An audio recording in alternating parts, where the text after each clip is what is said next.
비선실세 최순실 씨의 딸 정유라 씨 집에 침입해 흉기를 휘두른 혐의로 붙잡힌 40대 남성에게 경찰이 구속영장을 신청했죠. 또 내일부터 박근혜 전 대통령에 대한 재판도 다시 시작됩니다.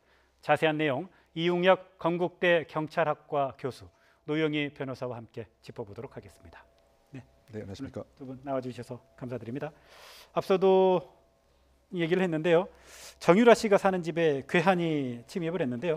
먼저 좀 사건 개요부터 좀 간단하게 좀 말씀해 주시겠습니까? 네, 그 정유라 씨가 살고 있는 곳이 강남구 신사동에 있는 미성빌딩이라고 하는 곳인데, 여기에 그 한 남성이 그 택배 기사를 가장해서 경비원을 흉기로 위협하고 6층에 있는 그 정유라 씨가 살고 있는 거주지로 올라갔습니다. 그리고 그 문을 열고 그 나온 그 보모라고 하죠. 아기를 돌봐주는 그 보모를 위협하고 경비원을 묶어서 한쪽에다 이제 제압시켜 놓고 정유라 나와라라고 이제 소리를 지르면서 위층에, 그 집이 이제 복층이었는데 그 위층에 있던 정유라 씨가 나왔는데, 나오기 전에 이제 원래 같이 있었던 남성분이 있어서 그 남성분이 먼저 와서 이 그 범행을 저지른 사람을 제압하려고 했는데, 자기가 가지고 간 칼로 그 남성분의 그 폐 쪽을 찔러가지고 사실은 상처를 입혔고, 그 사이에 정유라 씨가 112에 도움을 청해서 경찰이 와서 제압을 한 그런 사건이 있었습니다. 예. 20대 남성이 흉기에 찔렸는데요. 그런데 뭐 다행히 생명에는 지장이 없다고 하고, 그런데 알고 보니까 이분이 정유라 씨의 말 관리사더군요.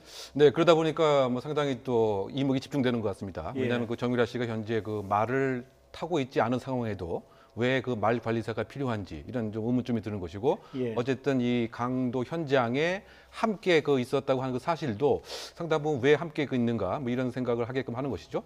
그리고 그 보모, 말 관리사, 그러면 이 사람들에 대한 금전적인 지급은 현재 또 어떻게 이루어지고 있는 것이냐 뭐 이런 그 의혹을 갖고 있는 상황으로 보입니다. 어쨌든 간에 지금 그 정유라 나와라라고 이제 그 얘기했을 때 이 말 관리사가 이제 7층에 내려와서 이 강도 그 용의자와 그 일종의 그 격투를 그 벌였고, 이 과정에서 그 폐 부분에 상당 부분 이제 부상을 그 입은 것 같습니다. 그래서 그 정유라 씨가 어제 그 병원에서 계속 그 위급 상황 그 대기실에서 이 말 관리사를 이렇게 걱정하는 이런 그 모습이 그 보여졌던 것 같고요. 어쨌든 예. 지금 경찰의 입장에서는 그 말 관리사, 보모 등에 대한 그 참고인 조사도 함께 그 있었던 것 같습니다. 왜냐하면 이 용의자와 혹시 일정한 관계가 있었던 것인지 아니면 예. 뭐 비면식 관계인지, 그래서 어쨌든 간에 전반적인 흐름에서는 그 강도의 그 모습이지만 뭐 정말 강도인지 뭐 이런 점이 약간 조금 의혹스러운 점도 있는 것은 아닌가 이런 생각을 해봅니다. 예. 궁금한 점이 또 생겼군요.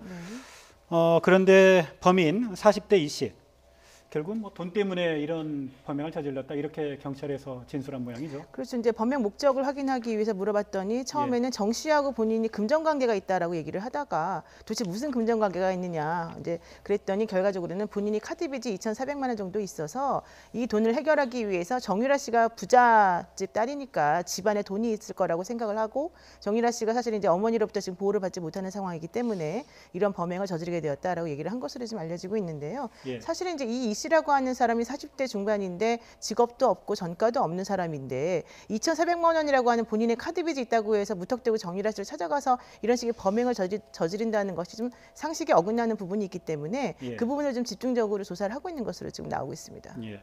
아닌 게 아니라 지금 그 노 변호사께서도 청부나 또 다른 뭐 정치적 목적 등 계획 범죄 가능성 여부도 경찰이 지금 조사를 하고 있다는 거죠. 네, 그렇죠. 왜냐하면 그 외양상의 그 모습을 보면 그 강도 형태를 띠긴 하는데, 예. 강도라고 하는 것은 가장 대표적으로 그 철저히 계획을 합니다. 그 계획은 범행에 착수하기 이전의 계획뿐만이 아니고 범행 종료 후에 내가 검거되고 발각되지 않기 위한 사후 계획까지도 함께함이 그 보통인데, 이번에 그 범행의 모습을 보면은 그 일주일 정도 이 거리를 상당히 숙지했다. 여기 상당히 계획적인데 이 정유라 씨 6층, 7층에 접근하는 모습을 보면은 경비원을 그 제압을 하고, 그러면 경비원을 제압하는 과정에서 본인의 그 정체성이 다 드러난단 말이죠.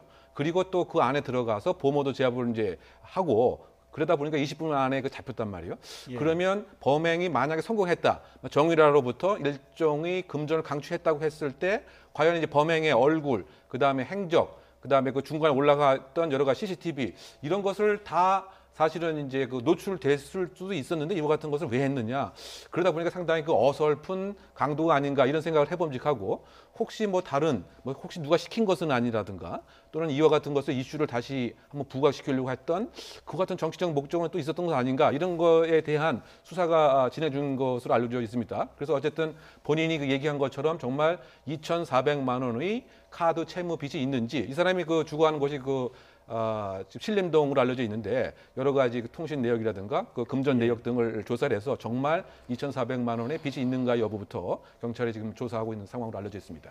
예, 뭐 어설퍼 보이는 대목이 없잖아 있기는 있지만 그래도 정유라 씨가 살고 있는 집이라는 걸 특정을 하고 들어간 거죠. 그렇죠. 사전에 이제 준비를 했다는 거죠, 그 얘기는. 예, 목표가 뚜렷했던 것으로 지금 예. 보이고 특히 이 사람이 칼을 준비해서 가져갔거든요. 예. 그러니까 이것은 본인이 나중에 검거될 수 있다라고 하는 것을 염두에 두고 거기서 저항하려는 목적으로 가져간 것으로 보이기 때문에 예. 정말 단순한 강도에 불과한 것인지 또 의심스러운 부분이 정말 있고요. 예. 실질적으로 경찰이 와서 제압을 할 때에도 강력히 저항한 흔적이 많이 있어서 그렇게 원래 그렇게까지 그냥 뭐 그 조그마한 돈 때문에 찾아간 사람이라고 하기는 조금 어설픈 그런 부분이 있습니다. 게다가 지금 현재 강남 경찰서에서 구속영장을 신청을 했는데 특수강도 혐의로 지금 신청을 했다라고 하거든요. 예. 근데 이게 강도 상해로까지 이어진 부분이 있어서 영장은 발부될 예정으로 제가 지금 파악을 하고 있습니다만은 이 신림동에서 부모와 같이 살고 있는 무직의 사람이었기 때문에 이 사람이 굳이 정유라라고 하는 사람에 대해서 특별하게 어떤 원한 같은 것들을 가지고 있어서 가능성도 배제하지는 않고 있는 것으로 예. 얘기되고 있습니다.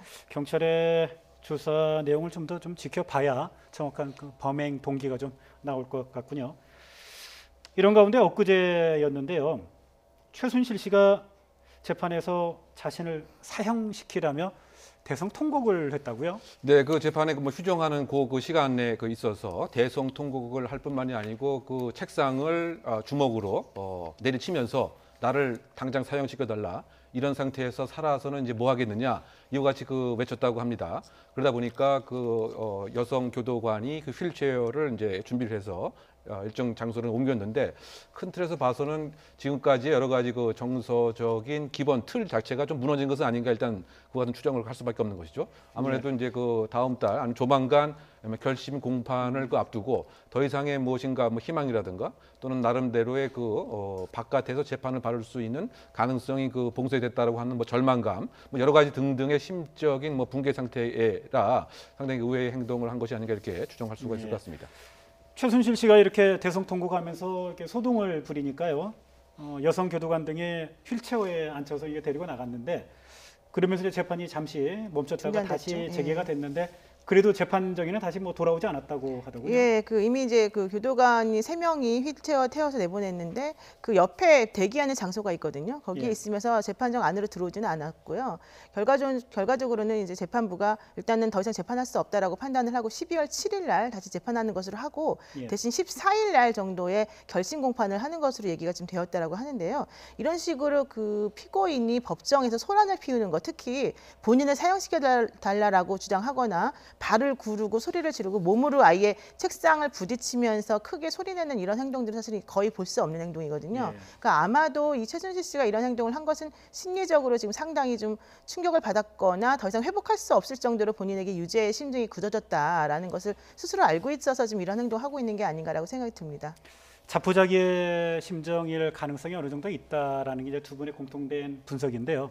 혹시 이게 어느 정도 의도된 계산된 행동일 가능성은 없습니까? 뭐 두 가지 사항을 우리가 한번 추정해 볼 수 있을 것 같습니다. 일단은 그 구속 기한에 있어서 연장이 그대로 됐단 말이죠. 예. 숙방이 안 되고 그것에 있어서 상실감 플러스 최근에 이렇게 이목이 집중되고 있는 특수활동부의 최종 사용처가 최순실 씨다라고 하는 혐의가 상당 부분 검찰이 마음을 갖고 있단 말이죠.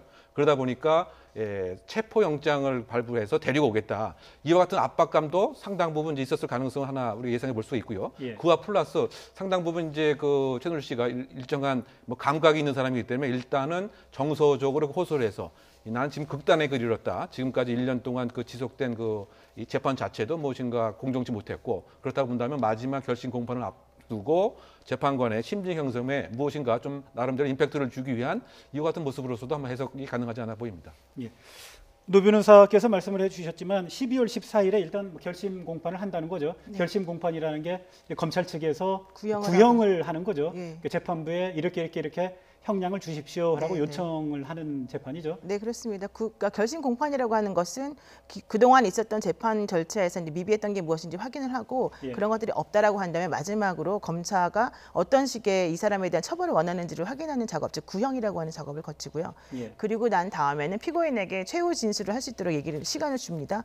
변호인이 그 중간에 최후 변론을 하고 그다음에 피고인이 최후 진술을 하고 나면 이제 끝이 나는 건데요. 그로부터 보통은 이제 구속 재판인 경우는 2주 안에 통상적으로 판결이 선고되는 경우가 많은데 예. 이번 사건 같은 경우는 쟁점도 많고 힘들기 때문에 아마 12월 말이나 1월 초 정도에 판결이 선고되지 않을까 지금 생각이 들고 있습니다. 그런데 지금 말씀하신 것처럼 실질적으로 그동안의 그러니까 최순실 씨 입장에서 보면 무죄를 계속해서 주장해 왔지만 그런 것이 받아들여질 가능성이 별로 없다라고 판단하고 있는 이유 중에 하나가 얼마 전에 그 정호성 씨 관련해서 비밀누설죄 같은 경우도 다 유죄를 나오지 않았습니까? 그러니까 예. 관련 피고인들이 전부 다 유죄를 지금 선고받은 상황이기 때문에 본인이 더 이상은 벗어날 수 없다라는 첫 번째 부담감이 있는 것이고 예. 두 번째는 국정원 특수활동비 관련해서 지금 박근혜 전 대통령부터 시작해서 모든 것들이 본인이 생각하지 못했던 방향으로 좀 더 세게 간다라고 하는 그런 인식이 있기 때문인 것 같습니다. 예. 그런가 하면 변호인단이 총사퇴했고요. 재판 보이콧 카드를 꺼내들었던 박근혜 전 대통령에 대한 재판이 40여일 동안 중단이 됐다가 내일부터 다시 재개가 되죠. 그런데 문제는 박근혜 전 대통령이 출석할까 하는 부분인데요. 일단은 뭐 그러지 않을 가능성이 좀 높아 보인다고 하더군요. 일단 그렇게 봐야 될 것 같습니다. 예. 왜냐하면 그 국선 변호인 그 5명이 그 선임됐습니다. 그래서 그 무려 그 12만 쪽의 그 소송 관련 기록을 이제 숙지하고 그 마지막 단계에서 박근혜 전 대통령에게 변호인 접견을 부탁을 했었죠. 그런데 예. 그것을 이제 거절했습니다. 그런 측면에서 봐서는 결국은 처음에 그 박 전 대통령이 얘기했던 이것은 공정치 않은 그 재판이기 때문에 나는 이 재판 자체를 받아들일 수 없다라고 하는 소위 그 재판 보이콧 자체를 뭐 내일도 여전히 하지 않을까 이렇게 예상이 되는 것이죠. 뭐 그런 그 측면에서 봤을 때 일단 그 재판부의 입장에서는 그렇다고 당장 걸석 재판을 뭐 시작하기보다는 적어도 2회, 3회 정도 재판을 연기한다든가 나름대로의 뭐 명분 같은 걸 쌓은 상태에서 걸석 재판을 시작을 하겠지만 그럼에도 불구하고 재판장의 입장에서는 상당 부분 이제 부담이 있겠죠. 내가 왜 재판장을 하는 이 시기에 재판에 흠집 내기에 그 대상이 되는가에 있어서의 뭐 부담감 같은 건 있지 않을까 생각이 듭니다. 어쨌든 예. 박 전 대통령의 입장 자체는 흠집 내기를 위해서 이것은 공정치 않은 재판이었다고 하는 것을 선명하게 부각하는 것이 차라리 법리적으로 다투는 것보단 이익이 되지 않았을까 이런 판단에서 이와 같은 행동을 하는 것이 아닌가 생각이 듭니다. 예. 박근혜 전 대통령이 이렇게 재판 출석을 거부하는 거, 보이콧하는 부분에 대한 유불리를 좀 말씀을 해주셨는데요. 법리적인 측면과 정치적인 측면이 좀 다른 것 같아요. 걸석 재판에 대한 유불리가. 그렇죠? 그러니까 기본적으로 정치적으로는 이렇게 걸석 재판하는 것이 오히려 본인에게 유리한 것으로 지금 보이고 예. 법리적으로 봤을 때는 사실은 상당히 불리하죠. 왜냐하면 재판에 성실히 임하지 않는다. 그리고 재판 진행과 관련해서 재판부가 충분히 피고인을 배려해 주었음에도 불구하고 본인이 잘못을 뉘우치지 않고 있다라고 하는 태도를 지금 재판부에게 보여주고 있는 것이어서 예. 사실은 당연히 불리한데 이번 사건 같은 경우는 뭐 순수하게 법리적으로만 따지는 부분은 아니기 때문에 어쨌든 박근혜 전 대통령 입장에서는 이런 식의 재판 태도를 취하는 것이 마지막으로 할 수 있는 행동이 아니었을까 생각되기도 합니다. 예. 이 부분에 대해서 우리 이웅혁 교수님 혹시 하실 말씀 있으십니까? 그러니까 지금 여러 가지 이제 법리 논쟁에 있어서 사실 특별히 유리할 상황이 없다라고 봤을 때는 방어권 자체를 스스로 그 포기함으로써 예. 기본 그 프레임 자체가 그 정치 보복이라고 하는 걸 선명히 하고 혹시 뭐 필요한 경우 지금 그 보수 야권과의 정치 프레임에 있어서의 일정한 공동 전선을 만든다든가 그래서 문재인 정부와 지금의 A와 P와의 관계를 설정하는데 무엇인가 효과가 있지 않았을까 이런 생각을 했는데 다만 이것은 지금 다시 불거진 특수활동비라고 하는 이 수사 때문에 그 명분과 동력이 상당히 상실되지 않았을까 이런 생각이 듭니다. 왜냐하면 예. 지금 여러 가지 용처로 봐서는 최종 사용처가 결국은 박 전 대통령이고 이것에 있어서의 수사도 이제 이루어지는 입장에서 지금 재판 거부를 하고 하는 그 명분 자체가 정치적으로 보기에는 상당 부분 건전한 명분은 아니지 않느냐 이런 식에서 봤을 때는 정치적인 면에서도 득보다는 뭐 실이 더 강하지 않는가 이런 아쉬움이 있는 상태죠. 예, 그렇게 보시는군요. 다른 주제 이야기를 한번 해볼까요? 최근에 북한군 병사의 귀순 사건을 계기로 권역 외상센터의 문제점이 이게 이국정 교수가 제기를 해서 문제가 됐고요.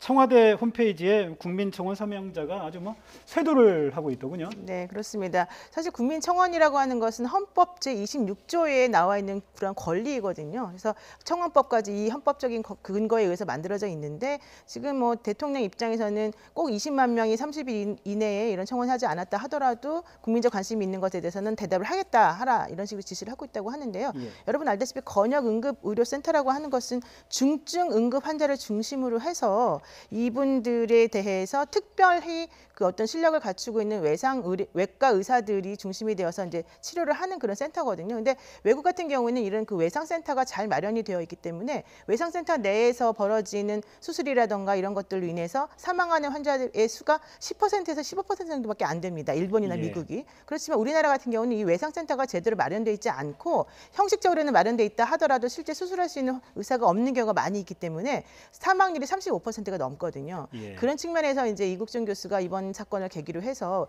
그 응급의료센터 내의 그 상위 개념으로서 이 건역외상센터라고 하는 것에 대한 지지를 좀 호소하고 있는 중인데 이 부분과 관련해서는 정말 국민적으로 좀 관심을 가지고 좀 제대로 좀 해야 되지 않을까 싶습니다. 예. 아닌 게 아니라 문재인 대통령이 권역외상센터 국민청원 문제에 대해서 2차례나 지금 관계자들에게 지시를 했어요. 네, 그렇죠. 그만큼 이제 그 국민에 대한 관심이 높을 뿐만이 아니고 이번에 이제 그 규순 병사의 그 근본적인 해결에 있어서 혁혁한 뭐 공을 세운 이 점도 많은 관심을 갖고 있는 것 같고요. 예. 또 큰 틀에서 봤을 때는 이와 같은 그 총상이 왜 성남 국군병원 통합병원에 가지 않고 어떻게 본다면 민간병원에 갈 수밖에 없는 이런 문제도 분명히 있는 것 같고요. 예. 그러다 보니까 이제 이 가장 블루워커의 입장에서 나도 이 부상이 될 수 있다고 하는 산업 근로자의 가장 큰 안전 받침 같은 거 이런 면에서 상당히 우리나라가 취약하다. 더군다나 이제 그 이국종 의사 자체가 결국은 1년에 4번 정도만에 집을 못 가고 이번에 그 규순 병사에 있어서의 치료에 있어서도 이 치료만 전념한 것이 아니고 헬기를 타고 또 긴급 출동하는 이와 같은 상황. 근데 그럼에도 불구하고 지원되는 수가 자체가 상당히 낮기 때문에 이 아주대 병원에서는 이 외상센터 자체를 그야말로 돈 먹는 하마 같은 이와 같은 걸 안 좋은 인식이 분명히 있는 것이죠. 그래서 그 스스로도 이국정 의사 스스로도 나는 돈을 이렇게 먹는 원흉이다 이렇게 스스로 지칭을 했습니다. 그래서 이것을 예. 회복시키기 위해서는 법제도의 그 개선이 필요하고 다른 청원에 비해서는 정부의 일정한 지원이 있게 되면 빨리 해결될 수 있는 여지도 있기 때문에 문재인 대통령도 많은 관심을 가지라고 이렇게 촉구를 하고 있는 것이 아닌가 생각이 됩니다. 예. 권역외상센터의 어떤 그 적자가 나는 그 문제뿐만 아니라 이국정 교수가 또 중요하게 문제 제기를 하는 게 자신도 실명에 가까울 정도로 자신의 건강을 제대로 돌보지 못하는 상황에서 이렇게 경무에 시달리고 있는데 다른 의료진도 지금 마찬가지 사정이라는 것 아닙니까? 그렇습니다. 이런 부분에 대한 개선을 지금 요구를 한 거죠. 지금. 예, 지금 의료 수가 관련해서도 지금 문제가 많이 있다. 예. 그리고 특히 예를 들어서 본인이 닥터 헬기를 이용해서 한 1년에 200번 정도 타고서 이제 사람들을 수송하고 다 고친다고 하는데 닥터 헬기를 이용해서 응급 환자들을 수송하는 과정에서 헬기 내에서 만약에 그 응급 환자에 대해서 어떤 치료를 하게 되면 예. 그 치료 비용을 이거 불필요한 의료행위 아니냐라면서 오히려 그 치료 비용을 보전해주지 않는 방식으로 의료 수가 체계가 엉망이다라고 한 얘기까지 했거든요. 예. 게다가 지금 이국준 교수는 사실 왼쪽 눈이 실명이고 오른쪽 눈도 거의 실명 위기에 지금 처해 있어서 본인도 사실 오늘 내 더 이상 수술하지 못할 가능성이 있다라는 얘기를 하고 있고요. 예. 이국준 교수뿐만 아니라 이쪽 센터에서 일하시는 그 의사 선생님들 같은 얘기를 들어보니까 너무 보상이 없고 아무리 사명감을 가지고 일을 한다 하더라도 정말로 일하기 너무 열악한 환경에 있는데 사람들이 알아주지 않고 있는 점 이런 점들이 많이 문제이다. 게다가 예. 젊은 의사들이 사실 편하게 돈 벌 수 있는 구조를 버리고 이런 외과 의사를 지원한다는 것 자체가 사실은 매우 힘든 상황인데 여기에 대해서 그 국민적으로 혹은 병원에서 보여주는 시선 자체도 따갑기 때문에 많이 힘들다 지금 이런 얘기를 하고 있습니다. 예.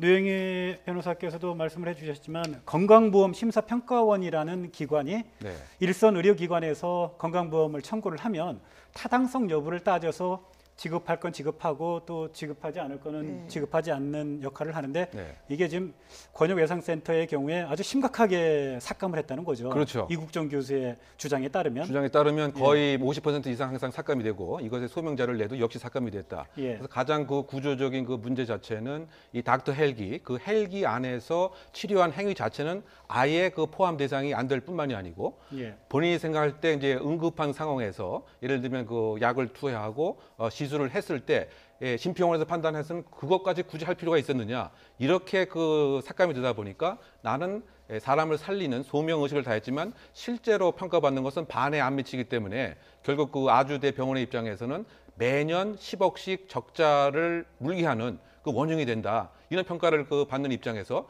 본인의 그 자괴감이 이제 느껴지고 또 그 주변에 있어서도 예를 들면 적극적인 지원보다는 조금 그 질시와 시기의 눈초리가 분명히 있을 뿐만이 아니고 또 그 응급 그 헬기로 그 장소에 이렇게 도착을 했을 때 주변에서 예를 들면 야유회를 온 사람들이 그 모래바람으로 김밥에 모래바람을 부르느냐 이런 비난에서부터 소음이 너무 시끄럽다 이런 등등으로 그 봐서는 본인의 생명을 고치기 위한 이런 작업에 있어서 불편한 시선이 너무 부담스럽다 뭐 이런 얘기도 많이 하고 있는 것 같습니다. 어쨌든 그럼에도 불구하고 어쨌든 경제적인 그 지원 자체가 너무 열악하기 때문에 이것에 있어서의 개선은 꼭 필요하다는 것이 이국정 그 교수의 주장이 아닌가 생각됩니다. 일단 뭐 복지부가 답을 하기는 했어요. 앞으로 과도한 삭감은 없도록 수가 체계를 좀 개선을 해보겠다라고 네. 얘기를 했고요.